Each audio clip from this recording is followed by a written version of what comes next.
Hai,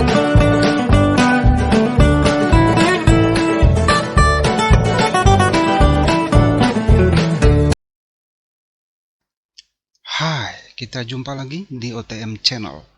Halo para pelajar yang hebat, apa kabar kalian semua? Semoga selalu tetap sehat ya, dan tetap bersemangat dalam mengikuti pembelajaran. Baik, di pertemuan kita kali ini kita akan coba membahas soal biologi SIMA UI 2010 kode 506.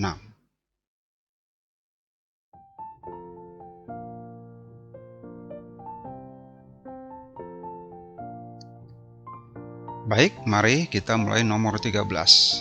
Bunga yang benar-benar dikatakan sebagai bunga yang uniseksual adalah. Nah, mari kita lihat karakteristik dari bunga uniseksual. Yang pertama, bunga ini hanya memiliki satu macam organ reproduksi saja, yaitu bisa benang sari saja, atau alat kelamin jantan saja, atau kepala butik saja, atau alat kelamin betina saja. Dan bunga ini tidak dapat melakukan penyerbukan sendiri atau autogami. Biasanya bunga ini melakukan penyerbukan silang atau alogami. Nah, bunga ini kita bagi jadi dua ya. Yang pertama, bunga berumah satu atau monosius, contohnya pada tanaman jagung ya. Kalau kita lihat tanaman jagung, itu bunga jantan ada di atas ya, seperti yang ada pada gambar kita ini. Bunga betinanya itu ada pada tongkol jagungnya ya. Jadi bunga ini jarang sekali melakukan penyerbukan sendiri, tetapi sering melakukan penyerbukan silang ya. Nah, kemudian jenis yang kedua itu adalah bunga berumah dua atau dioecious ya. Contohnya ini misalnya pada bunga pepaya jantan yang hanya memiliki benang sari saja. Nah, baik, kalau kita kembali ke soal, bunga yang benar-benar dikatakan sebagai bunga uniseksual adalah ya, seperti yang kita sebutkan tadi. Option A, bunga tidak sempurna, ini kurang tepat. Option B, bunga yang tidak memiliki sepal ya, bisa saja dia memiliki sepal, jadi ini kurang tepat ya. Yang C, bunga yang kompatibel untuk dirinya sendiri. Nah, ini justru bunga yang sempurna ya, kurang tepat. Yang D, bunga yang memiliki stamen. Nah, ini adalah tangkai sari, kurang tepat ya. Yang E, bunga yang tidak dapat melakukan polinasi atau penyerbukan sendiri ya, jadi dia tidak bisa melakukan autogami. Ini yang benar ya. Jadi kalau kita lihat soal ini, jawaban yang paling tepat adalah Eko.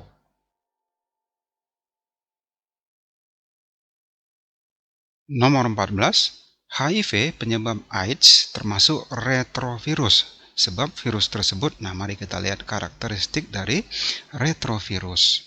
Nah, virus ini memiliki enzim namanya transkriptase balik atau reverse transkriptase yang mampu mentranskripsi DNA sendiri dari cetakan RNA. Nah, ini justru berkebalikan ya. Pada umumnya dalam proses transkripsi itu DNA yang melakukannya ya, lalu dia membentuk RNA. Nah, virus ini punya kemampuan yang membentuk DNA dari RNA-nya sendiri ya, karena ada enzim transkriptase balik ya. Contohnya virus HIV yang menyerang sistem imunitas manusia.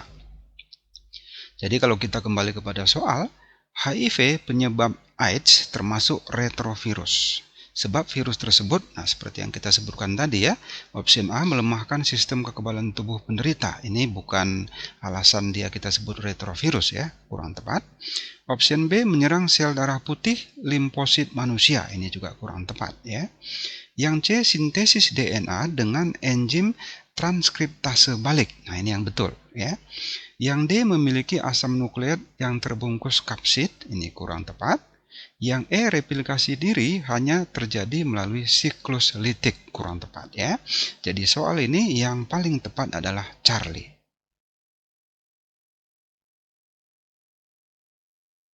Nomor 15, daging buah yang berwarna putih yang terdapat pada buah kelapa itu berasal dari mana ya? Mari kita lihat struktur buah kelapa atau Cocos nucifera. Nah, ini ada beberapa lapisan pada kulitnya ya. Yang paling luar itu namanya exocarp. Exocap ini akan membentuk kulit paling luar dari buah kelapa yang ada zat lilin atau kutikulanya ya. Ini yang membuat buah kelapa ini menjadi lebih protektif ya, tidak mudah kemasukan air karena ada kutikulanya ya. Kemudian mesokap itu adalah yang membentuk atau menghasilkan serabut kelapa. Endokap itu yang menghasilkan tempurung kelapa ya. Kemudian endosperm yang biasa digunakan untuk pembuatan santan itu ternyata dari sini ya. Nah, itu adalah bagian endosperm atau cadangan makanan ya. Jadi kalau kita lihat strukturnya seperti ini ya. Nah, kalau kita kembali kepada soal, bagian daging buah berwarna putih yang ada pada kelapa itu berasal dari mana ya? Itu tadi endosperm ya. Option A ini sitoplasma, salah. Ini adalah cairan protoplasma sel ya. Mesokap ini juga kurang tepat. Endokap juga kurang tepat ya. Demikian exokap ya. Jadi yang paling tepat soal ini adalah eko. Nomor 16, pada saat berlari 100 meter, peningkatan kebutuhan oksigen pada jaringan dipenuhi oleh, nah ini pada saat seseorang beraktivitas berat ya, termasuk seperti berlari ini, kita membutuhkan lebih banyak oksigen. Nah, faktor apa saja yang bisa mensupport atau mendukung suplai oksigen tersebut? Mari kita lihat yang pertama ya. Peningkatan kebutuhan oksigen pada jaringan tubuh kita ketika kita beraktivitas. Nah, itu yang pertama adalah adanya eritropoietin, yaitu hormon yang dihasilkan oleh ginjal. Hormon ini berfungsi untuk merangsang produksi eritrosit di dalam sumsum tulang kita. Kemudian yang kedua adalah adanya tekanan parsial dari karbon dioksida sebagai hasil metabolit dari respirasi kita ya. Keberadaan karbon dioksida ini sangat penting sekali karena dia adalah gas yang mampu merangsang medula oblongata, yaitu pusat respirasi di dalam sistem saraf kita, untuk memaju laju respirasi ya, sehingga suplai oksigen itu akan bisa terpenuhi di dalam aktivitas kita. Kemudian yang ketiga adalah adanya cardiac output. Ini adalah kemampuan ventrikel kiri jantung kita memompa darah yang cukup ke seluruh jaringan tubuh kita. Yang keempat adalah senyawa 23-diphosphoglycerate atau 23-DPG. Senyawa ini dihasilkan oleh eritrosit, berperan penting dalam membantu difusi O2 ke dalam setiap jaringan atau sel-sel tubuh kita ya, sehingga proses respirasi, perolehan energi akan semakin cepat. Jadi kalau kita kembali kepada soal, pada saat berlari 100 meter, peningkatan kebutuhan oksigen pada jaringan tubuh dipenuhi oleh yang pertama, peningkatan eritropoietin, ini betul ya. Yang B, peningkatan tekanan parsial karbon dioksida, ini juga betul. Kemudian C, peningkatan cardiac output jantung, ini betul juga ya. Peningkatan senyawa 23-diphosphoglycerate, ini juga betul ya. Jadi semua pilihannya benar ya. Maka soal ini yang paling tepat adalah eko. Nomor 17, ujung 5 dan 3 pada untai polinukleotida merujuk pada posisi atom karbon dari senyawa apa ya? Mari kita lihat struktur dari polinukleotida DNA. Nah, yang pertama kita lihat monomer dari nukleotida DNA, yaitu, nah ini kita sebut namanya satu nukleotida ya, terdiri dari satu fosfat, satu gula pentosa yaitu deoksiribosa, dan satu basa nitrogen ya. Kalau kita lihat di sini bahwa gula pentosa itu berkarbon 5 ya, ada karbon 1, 2 sampai 5. Nah, inilah yang menjadi posisi karbon yang dimaksud oleh soal kita tadi ya. Nah, bagaimana posisi dari nukleotida ini pada satu untai DNA ya, di mana rantai DNA itu adalah double, ada 2 rantai. Mari coba kita lihat ya. Nah, ini adalah rantai polinukleotida DNA ya. Kalau kita lihat posisi karbon pada gula pentosa ya, di gambar ini ditunjukkan oleh bangunan yang bersegi 5 ya. Nah, di mana karbon nomor 5 itu ada gugus fosfat dan karbon nomor 3 itu ada gugus hidroksil. Nah, adanya kelima karbon ini, terutama karbon nomor 5 dan nomor 3, ini yang membuat arah dari rantai kedua DNA ini, ya, di mana rantai yang berwarna biru itu arahnya dari 5 ke 3, ya, atau dari atas ke bawah. Kemudian rantai yang di sebelahnya itu juga arahnya dari 5 ke 3, ya, tetapi arahnya dari bawah ke atas. Nah, kemudian yang berwarna putih itu adalah anak tangganya yang disusun oleh basa-basa nitrogen, ya, di mana nanti jika ikatan hidrogennya ada 3, itu adalah basa nitrogen antara sitosin dengan guanin. Kemudian adenin dengan timin itu memiliki 2 ikatan hidrogen. Nah, jadi kalau kita kembali kepada soal, ujung 5 dan 3 pada untai polinukleotida merujuk pada posisi atom karbon dari gula pentosa, ya, atau deoksiribosa, ya. Jadi kalau kita lihat di sini, ini adalah gula pentosnya tadi, ya. Jadi yang A ini benar. Yang B ikatan fosfodiester, ya. Ikatan fosfodiester itu adalah ikatan antara 2 nukleotida, ya. Jadi kalau ini 1 nukleotida, kemudian ini 1 nukleotida lagi, yang menghubungkannya adalah ikatan fosfodiester, ya. Ini adalah ikatan ester, ini satu lagi, ya, dan dihubungkan oleh 1 fosfat, ya. Jadi ini atau yang ini, ya, ini kita sebut namanya ikatan fosfodiester, ya. Ada 2 senyawa esternya dan ada 1 fosfatnya, maka sering kita sebut namanya ikatan fosfodiester, ya. Jadi ini kurang tepat. Yang C gugus hidroksil, ya. Jadi kalau kita lihat tadi pada nukleotida tadi, gugus hidroksil itu ada di sini, ya. Nah, itu ada pada karbon nomor 3, ya. Nah, ini juga kurang tepat, ya. Basa purin itu adalah kelompok basa nitrogen yang terdiri dari basa nitrogen adenin dan guanin. Ini juga kurang tepat, ya. Basa pirimidin itu adalah kelompok basa nitrogen yang terdiri dari sitosin dan timin. Ini juga kurang tepat, ya. Jadi kalau kita lihat soal ini, jawaban yang paling tepat adalah alfa. Nomor 18, karbon dioksida merupakan produk buangan respirasi. Namun keberadaannya di dalam darah sangat penting karena karbon dioksida berfungsi sebagai, ya. Jadi kalau kita lihat karbon dioksida ini memiliki peranan penting di dalam proses kehidupan, ya. Tetapi di selain itu, karbon ini juga bisa menjadi polutan, ya. Jadi kalau kita lihat karakteristik dari karbon dioksida, yang pertama, gas ini adalah gas yang tidak berbau, tidak berwarna, dan juga tidak mudah terbakar, ya.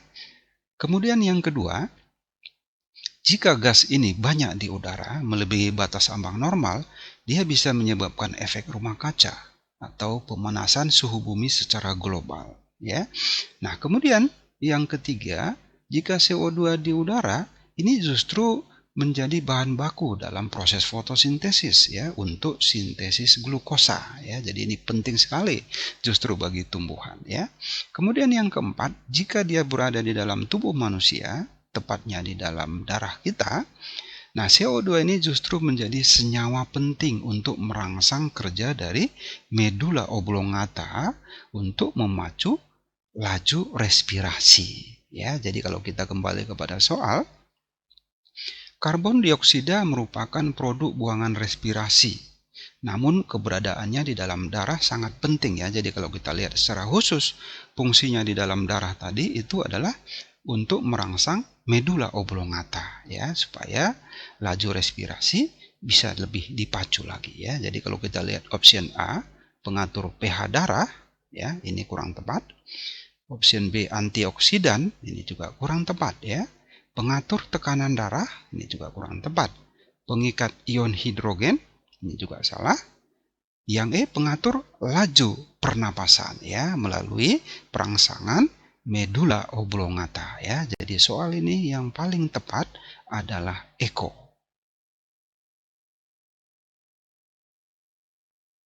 Nomor 19, postulat Oparin dan Halden menyatakan bahwa terbentuknya senyawa organik dan dari anorganik secara kimiawi kerap terjadi di atmosfer dan air pada saat kondisi awal terbentuknya bumi, ya. Mari kita lihat dulu bunyi dari postulat Oparin dan Halden ya. Nah, ini adalah postulat Oparin dan Halden yang mengatakan bahwa pada suatu saat atmosfer bumi kita itu banyak mengandung gas-gas hidrogen, metana, uap air, dan amoniak. Kemudian dengan adanya energi kosmis dari alam, ya seperti sinar ultraviolet, keempat gas ini akan bereaksi membentuk senyawa organik, yang salah satunya adalah asam amino, ya, yang merupakan salah satu substansi dasar kehidupan. Ya, dari sana kemudian nanti akan terbentuk sel yang primitif, yang sederhana, kemudian berevolusi menjadi sel yang kompleks, ya. Nah, tetapi teori dari Oparin atau Halden ini pada atmosfer bumi sekarang itu sulit tercapai. Kenapa? Nah, mari coba kita bandingkan dulu ya, atmosfer purba dengan atmosfer kini ya. Pada atmosfer purba itu kadar oksigen belum ada atau sangat sedikit sekali. Kenapa? Karena belum ada aktivitas fotosintesis ya, belum ada tumbuhan. Dan sinar ultraviolet seperti petir itu melimpah. Dan juga ada keempat gas yang dimaksudkan tadi ya. Jadi dengan adanya keempat gas ini, kemudian ada sinar UV ya, maka akan terbentuklah asam amino yang merupakan substansi dasar kehidupan. Nah, ini pada atmosfer purba ya. Nah, kenapa hal ini sekarang susah atau sulit terjadi ya? Kenapa? Karena oksigen di atmosfer sekarang itu sudah banyak ya, yaitu hasil aktivitas dari fotosintesis yang salah satu produknya adalah oksigen. Adanya oksigen ini itu akan memutus ikatan karbon pada senyawa organik ya, sehingga tidak bisa terbentuk asam amino. Jadi kalau kita kembali kepada soal, postulat Oparin dan Halden ya menyatakan bahwa terbentuknya senyawa organik pada atmosfer bumi saat ini itu tidak bisa terjadi ya. Kenapa? Nah, seperti yang kita sebutkan tadi ya, karena oksigen di udara sangat tinggi ya. Jadi opsi yang salah. Yang B, konsentrasi oksigen di atmosfer tinggi, ini yang betul ya. Yang C, konsentrasi ozon, ini salah. Yang D, konsentrasi karbon dioksida, ini juga salah ya. Yang E, konsentrasi nitrogen, ini juga salah ya. Jadi soal ini yang paling tepat adalah bola.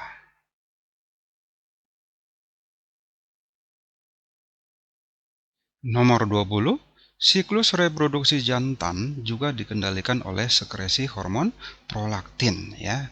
Nah, prolaktin ini pada umumnya ya itu terdapat pada wanita ya, tetapi pada pria juga ada, tapi dalam batas kadar yang normal ya. Coba mari kita lihat apa peranan prolaktin pada wanita dulu ya. Yang pertama, prolaktin pada wanita berperan penting dalam merangsang pertumbuhan kelenjar susu ya, pertumbuhan payudara dan sintesis susu. Juga berperan dalam membantu mengatur siklus haid atau siklus menstruasi pada wanita ya. Dan yang ketiga, mempertahankan adanya korpus luteum selama kehamilan.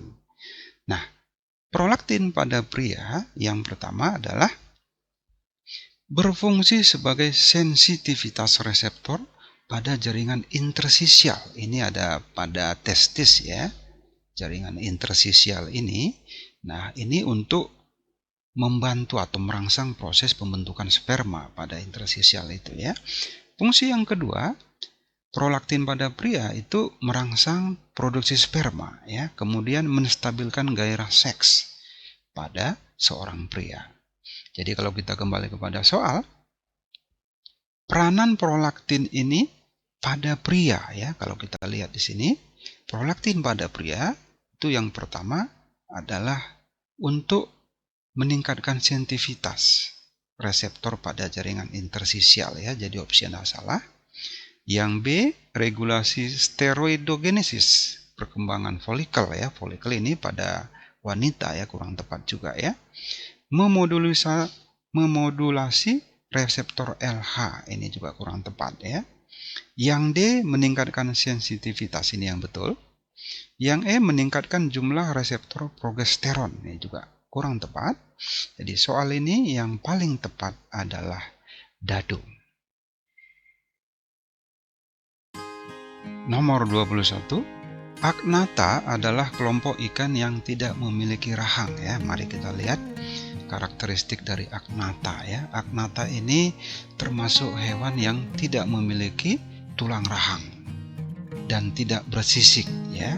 Kemudian memiliki rangka berupa tulang rawan, bersifat parasit ya. Contohnya seperti pada gambar kita ini, ikan lamprey dan ikan hak ya. Jadi dia memiliki bentuk mulut yang bulat ya, dan ada gigi-giginya ya. Nah, kemudian kalau ikan hiu juga termasuk ikan bertulang rawan ya, Chondrichthyes. Tapi ikan ini memiliki sisik jenis plakoid dengan adanya dan ada kelenjar mukus ya, untuk memudahkan dia melakukan pergerakan di dalam air. Bernapas dengan 5 liang insang ya. Hiu ini tidak termasuk kelompok Agnatha ya, tetapi mereka berdua sama-sama memiliki tulang rawan. Jadi kalau kita kembali kepada soal, Agnatha adalah kelompok ikan yang tidak memiliki rahang. Pernyataan ini betul ya. Dia tidak memiliki rahang. Sebab Agnatha adalah kelompok hewan bertulang rawan. Betul sampai di sini. Seperti ikan hiu ini yang salah ya, karena ikan hiu beda sendiri ya, tidak satu kelompok dengan Agnatha ya, tetapi mereka sama-sama bertulang rawan ya. Jadi pernyataan betul ya, alasannya salah ya. Jadi soal ini jawabannya adalah Charlie. Nomor 22, seleksi alam dan genetic drift dapat dikatakan sebagai dua faktor utama dalam proses evolusi ya. Mari kita lihat. Mekanisme evolusi itu bisa terjadi melalui seleksi alam dan juga mutasi ya, termasuk juga hanyutan genetik atau genetic drift ya. Walaupun perubahan yang dihasilkan oleh hanyutan dan seleksi alam ini kecil ya, namun perubahan ini akan berakumulasi dan menyebabkan perubahan substansial pada organisme. Proses ini akan mencapai puncaknya dengan adanya spesies baru yang terbentuk ya. Nah, kemudian kalau kita lihat pada soal, pernyataan ini betul ya. Alasannya ya, variasi pada populasi selalu beradaptasi, betul ya. Jadi adanya variasi ini adalah hasil dari seleksi alam dan dia mampu melewati seleksi alam dengan baik ya. Jadi dia termasuk karakter yang unggul ya. Jadi kalau kita lihat alasannya, variasi pada populasi selalu beradaptasi pada seleksi alam dan genetic drift menghasilkan karakter yang unggul, betul ya. Jadi pernyataan betul, alasannya juga betul ya. Jadi ada hubungan sebab akibat. Jadi soal ini jawabannya adalah alpha.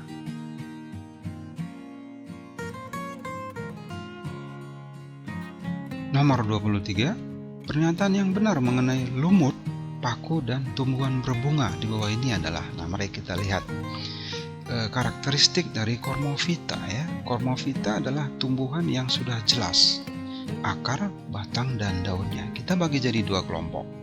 Yang pertama Cormophyta berspora, yaitu Cormophyta yang bisa menghasilkan spora ya. Contohnya lumut dan paku. Lumut dan paku ini mengalami metagenesis atau pergiliran keturunan, di mana fase vegetatif dan generatifnya itu bisa saling bergantian untuk menghasilkan individu baru ya. Pada saat fase gametofit, dia bisa menghasilkan antheridium, sel kelamin jantan, dan archegonium, sel kelamin betina ya. Kemudian Cormophyta berbiji itu bisa menghasilkan biji sebagai alat reproduksi generatifnya ya. Contohnya tumbuhan berbunga Anthophyta ya, include di dalamnya monokotil dan dikotil ya. Nah, pada tanaman berbunga ini juga bisa menghasilkan sperma dan ovum ya. Hanya saja sebutan untuk alat kelaminnya berbeda dengan Cormophyta berspora ya. Di sini kita sebut namanya tangkai sari sebagai alat kelamin jantan, kemudian kepala butik sebagai alat kelamin betina ya. Sementara pada Cormophyta berspora tadi, lumut dan paku itu antheridium dan archegonium. Jadi kalau kita kembali kepada soal, pernyataan yang benar mengenai tumbuhan lumut dan paku ya. Kalau kita lihat di sini, tumbuhan lumut dan paku dan juga tumbuhan berbunga di bawah ini ya sifatnya yang sama. Kita lihat yang option A ya. Secara alami spora dapat tumbuh menjadi individu baru. Ini benar untuk Cormophyta berspora ya, seperti lumut dan paku. Jadi ini kurang tepat ya, karena pada tumbuhan berbunga ini tidak ada ya. Nomor 2, menghasilkan sel telur dan sel sperma. Ini benar untuk lumut, paku, dan tumbuhan berbunga. Yang nomor 3, fase sporofit lebih panjang dari gametofit. Ini benar untuk Cormophyta berspora ya, tetapi lebih spesifik lagi benar hanya untuk tumbuhan paku ya. Karena nanti kalau tumbuhan lumut justru yang lebih panjang umurnya itu adalah fase gametofit ya. Jadi kebalikan dari gametofit pada paku ya. Jadi ini salah. Nomor 4, memiliki organ reproduksi seksual ya. Jadi ada sel kelamin jantan dan betina ya, baik lumut, paku, dan tumbuhan berbunga ya. Jadi soal ini yang paling tepat adalah 2 dan 4 ya. Jadi jawabannya Charlie. Nomor 24, reaksi terang dan siklus Kelvin bekerja sama mengubah energi cahaya menjadi energi kimiawi berupa makanan. Proses yang terjadi pada reaksi terang adalah, nah mari kita lihat tahapan fotosintesis. Ini kita bisa bagi jadi 2 ya, reaksi terang dan reaksi gelap. Nah pada reaksi terang ada 3 proses penting yang terjadi di sana. Yang pertama sensibilasi, yaitu aktivasi klorofil oleh cahaya matahari. Kemudian fotofosporilasi. Nah ini adalah proses pembentukan ATP. Nanti ada jalur siklik dan non-siklik. Kemudian fotolisis. Fotolisis adalah pemecahan air.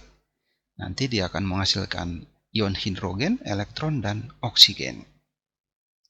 Oksigen akan dilepaskan ke udara ya.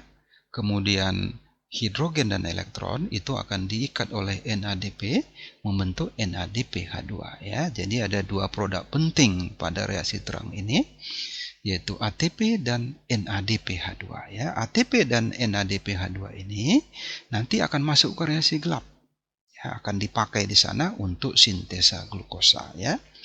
Nah, kalau kita lihat pada reaksi gelap ada 3 proses penting juga yang terjadi di sana. Yang pertama, fiksasi CO2, yaitu pengikatan senyawa CO2 oleh RDP, akan membentuk APG ya, asam fosfogliserat. Kemudian reduksi ya, yaitu proses pembentukan ALPG ya, aldehid fosfogliserat dengan bantuan ion hidrogen dari NADP. Dan proses ini akan membentuk glukosa ya, di mana setiap 2 ALPG akan menghasilkan 1 molekul glukosa. Proses yang ketiga yang tidak kalah pentingnya adalah regenerasi, yaitu pembentukan kembali RDP. Ini untuk menjamin kelangsungan proses fotosintesis ya. Kalau kita lihat nanti dalam siklusnya ada 10 molekul RDP yang digunakan untuk maksud saya ada 10 senyawa ALPG yang digunakan untuk membentuk RDP kembali. Gitu ya. Jadi kalau kita kembali kepada soal, reaksi terang dan siklus Kelvin bekerja sama mengubah energi cahaya ya. Proses yang terjadi pada reaksi terang, yang pertama ya, menghasilkan ATP dan menguraikan air. Ini betul ya. Ada fotolisis di sana. Yang 2, membentuk gula. Ini terjadi pada reaksi gelap ya. Salah. Nomor 3, melepaskan oksigen dan membentuk NADPH. Ini betul. Nomor 4, menggunakan ATP dan NADPH. Ini digunakan di reaksi gelap ya. Jadi ini salah ya. Jadi nomor 24 jawaban yang paling tepat adalah nomor 1 dan nomor 3 ya. Jawabannya bola. Oke, terima kasih para sahabat hebat sudah menonton video ini. Salam sehat selalu dan tetap semangat. Nantikan video-video menarik berikutnya hanya di OTM Channel. Jangan lupa like, subscribe, dan bunyikan lonceng.